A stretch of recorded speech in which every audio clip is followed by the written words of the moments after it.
Well, finally got it out.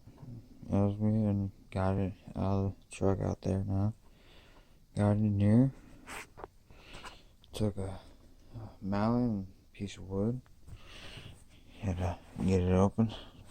This lock, spindle lock,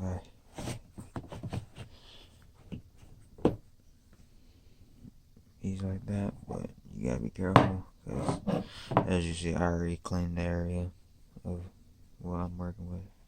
I should have cleaned a little more right there, but oh well, ain't getting anything right there specifically. So, but there is a little rubber gasket, as you see right here. This slides on and off. It's terrible. Just make sure you don't puncture it with a flathead screwdriver. But as you pull this out, you want to be easy and nice with it because you don't want to mess up your float. And obviously, you will still have gas in it, like always.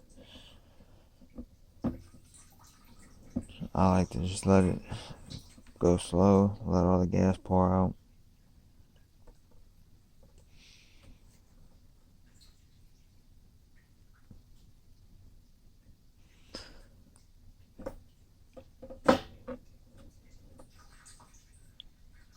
If you tilt it different directions, sometimes it'll go different. It'll go a little faster.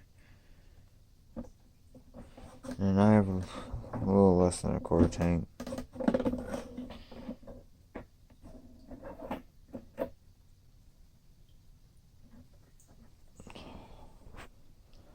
And voila, there's that.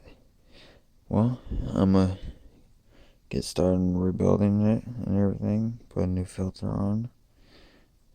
Clean all that up.